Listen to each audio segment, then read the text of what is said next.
It's been quite a while since episode 4, so it's probably a good start to catch us back up with where we are currently.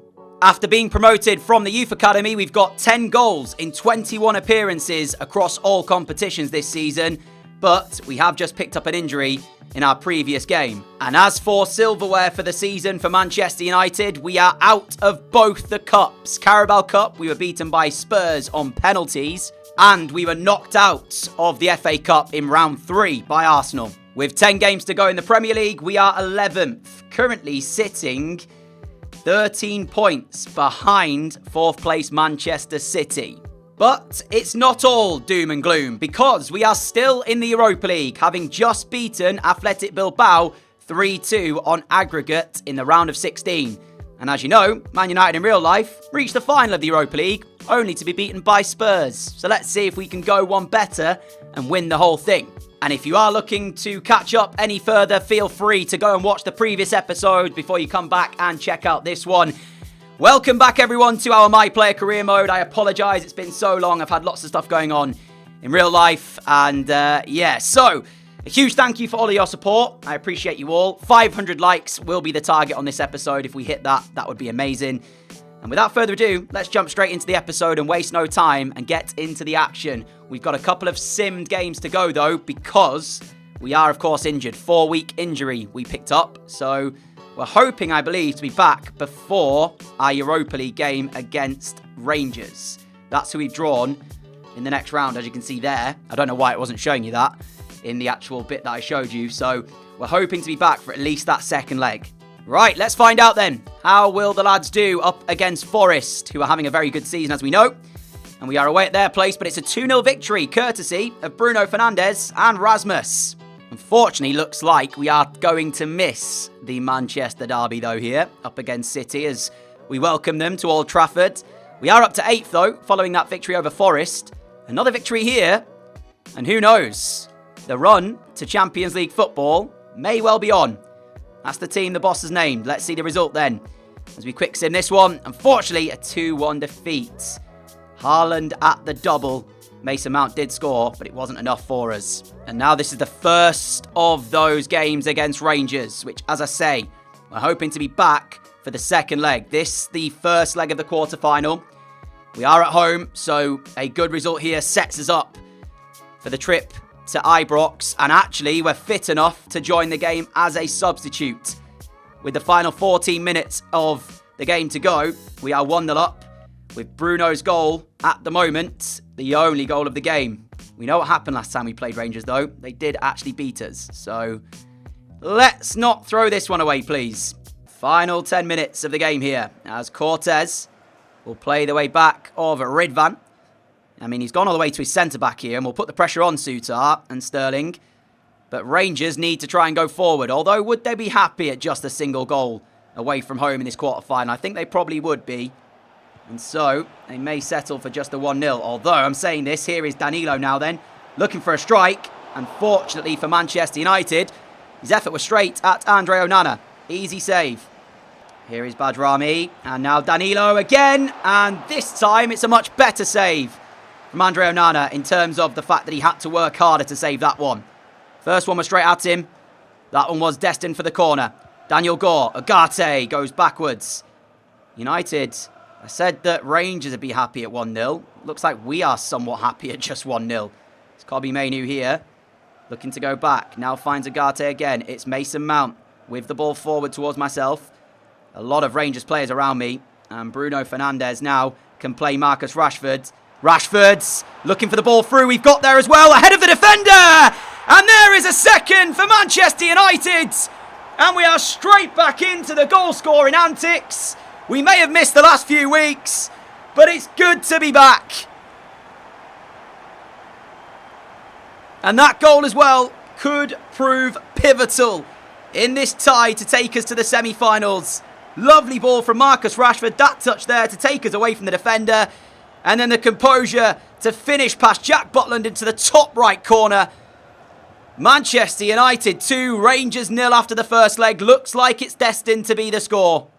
Full time here from Old Trafford. Manchester United 2, Rangers 0 after the first leg.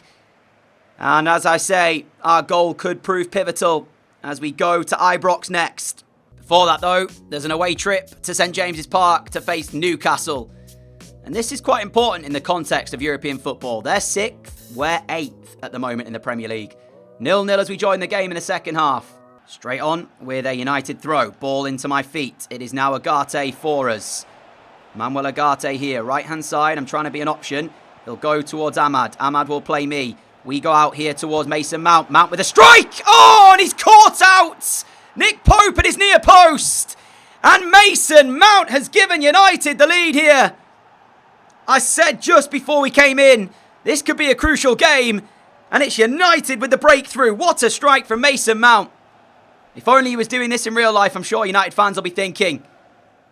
Sven Botman out wide here towards the left-hand side. And Agate is actually playing almost like a right winger at the moment. And that's a good win back by him. Quick 1-2 to get Agate down the right-hand side. It's only me and him really at the moment in this attack, like it was for the Mason Mount goal though. Ahmad, similar situation actually that we scored from before. Mainoo's ball through is brilliant! Offside flag remains down. It's 2-0 United. Again, I don't think Nick Pope does very well at all. We will not care though, because Manchester United strike again and are heading to a big 3 points. Look at that ball through from Kobbie Mainoo. First time, perfect weight, perfect placement. One touch to set, second one to finish. Again, Nick Pope, you have to say, should be doing better. What can Newcastle do though? Can they find a response? It's Alexander Isak who's in! And when he's in that position, I mean, you bet that he's going to finish it. But the question is, how did he get in that position without any Manchester United player near him? What happened to our defence that we opened up so much so for Alexander Isak to have that much time and space, and then Andre Onana sort of hesitates as to whether or not he's going to come out and close him down. Take nothing away from the finish though. Oh, it's not good defending from United.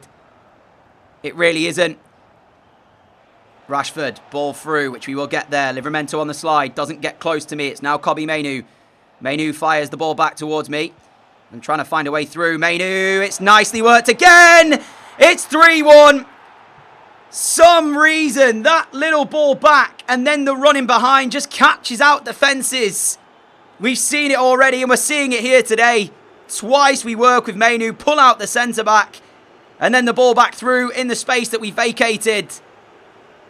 They just don't deal with it well at all. Fabian Schär it was who followed me out, and that gave me the space in behind to spin and go. Bruno Fernandes here then for Agate. We're playing at a 10 match rating at the moment, which is brilliant. And it looks like in the past 2 games, we've just really enjoyed playing for Manchester United.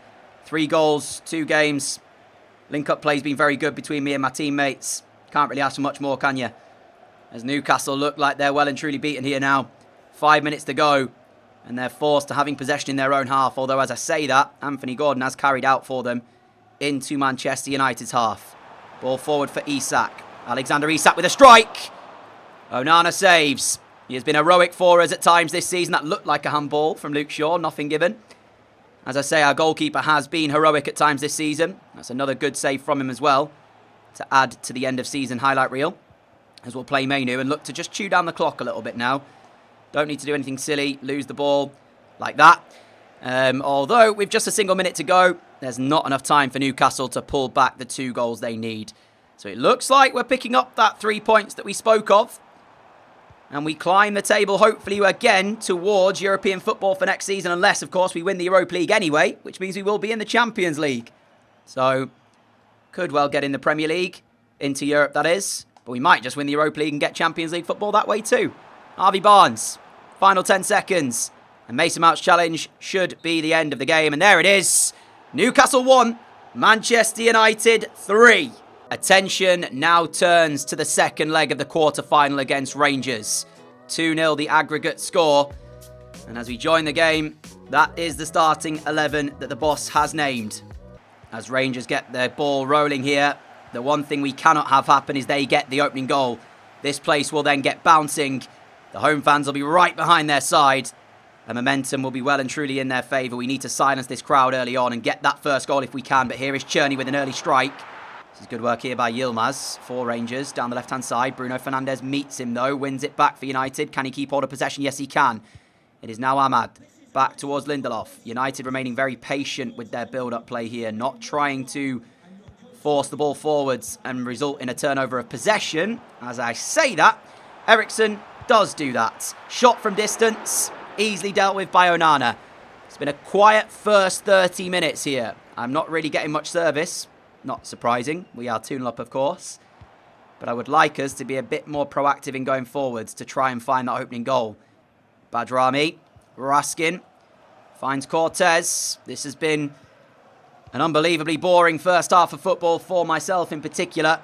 Minimal service. Minimal opportunities. In fact, United haven't had a shot yet in the game. And the only one you've seen from Rangers was easily caught by Andre Onana. There is a corner to end the first half here. Rangers deliver it. It's away by Lindelof, hooked further away by Mason Mount, and that ends the first half of football. Surely, second half has to liven up. Rangers have to go forward and try and be more brave. Otherwise, they're going out of the Europa League in the most boring fashion, and I'm sure the home fans won't appreciate that. Here is Rashford. Can he get me in behind is the question. Sutar is there. It's not the greatest of passes. Oh, what has just happened here? It is disastrous for Rangers. I was going to probably mention the fact that if we are to score, it might have to be off our own work today because there's no urgency for United to go forwards. And when we eventually do, the first time it happens, Sutar looks to have dealt with it. His pass gets held up in the conditions. Butland decides to not play the ball. We slide in and win it, and it's a tap-in. I don't think I've ever seen a goal sum up a game as well as that one. Our 6th Europa League goal in 9 matches. And it is testament to the game we've had here. It has been abysmal, to put it bluntly. Mainoo fired forwards. We take it well. Can we play the ball? Yes, we can. Out towards Mason Mount. Mount back for Rashford. Rashford now to Eriksen. Eriksen into the feet of Mount. We're going centrally to hope that there's something at the end of this, but I imagine Eriksen will probably keep hold of the ball alongside Mainoo. And now he does find me.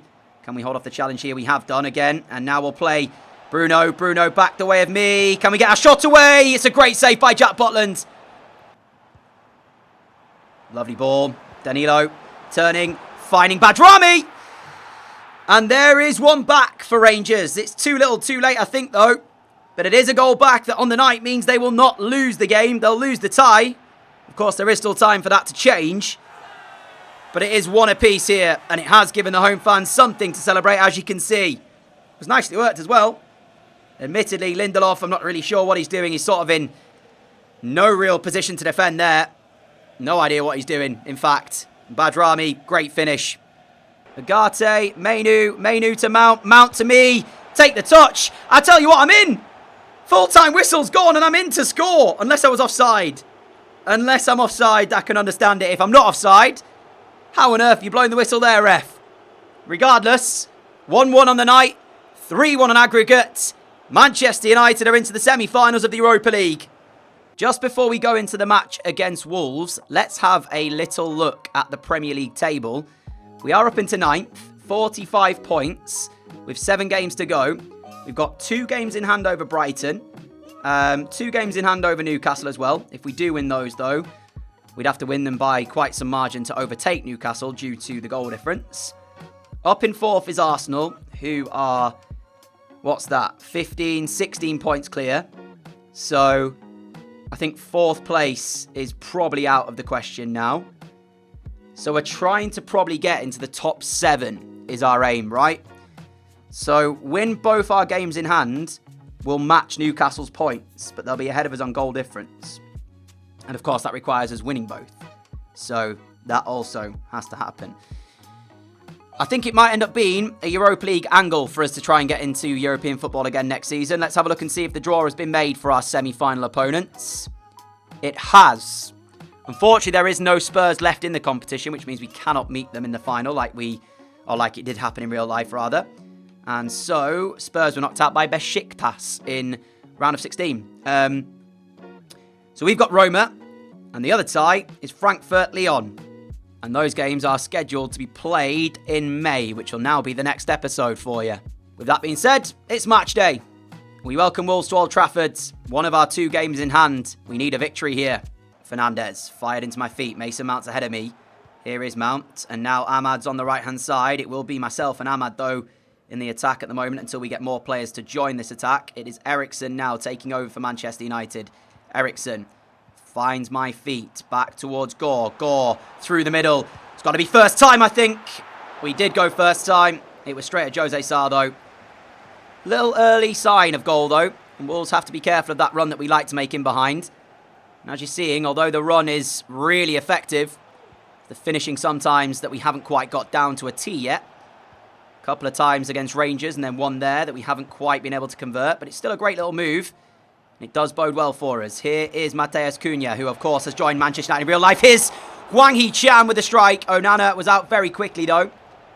And it's a shot apiece for both sides then. 11 minutes on the clock. And Manchester United back in possession.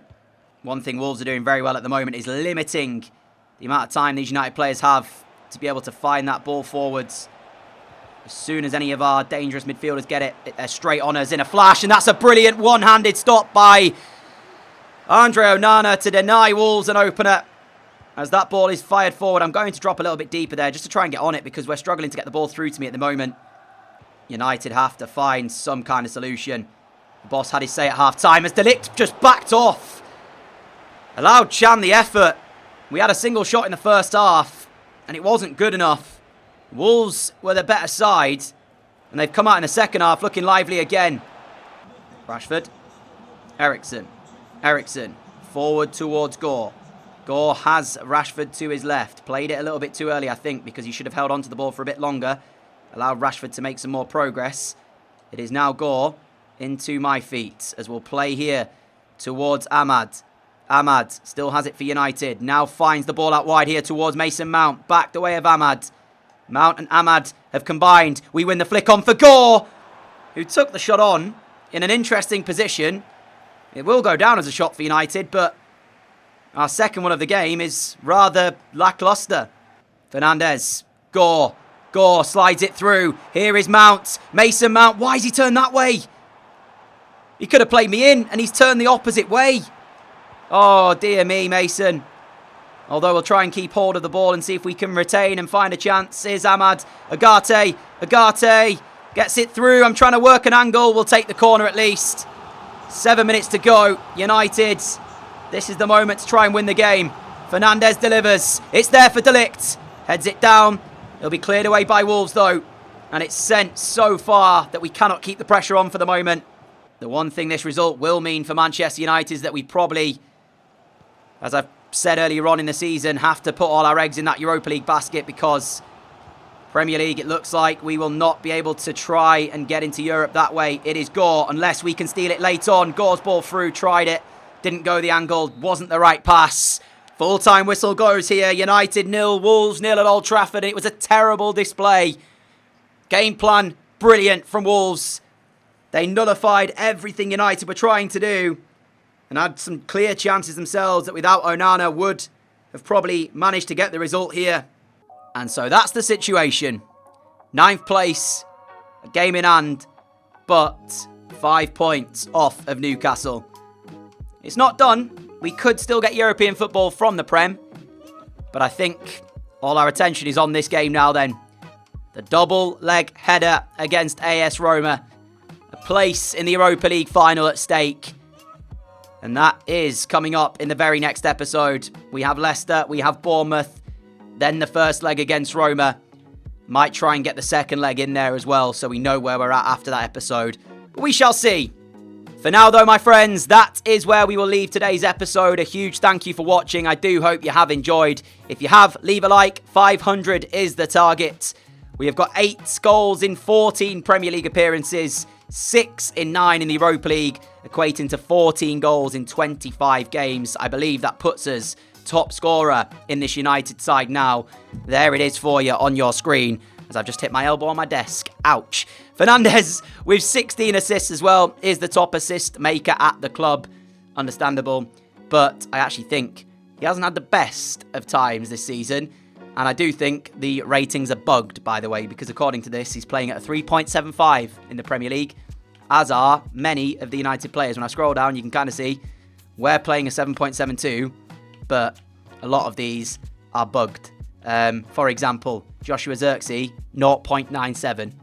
Until next time, everyone, stay safe, have a great day, have a great evening, look after each other, and I'll see you all back here for another episode very soon, hopefully. Adios!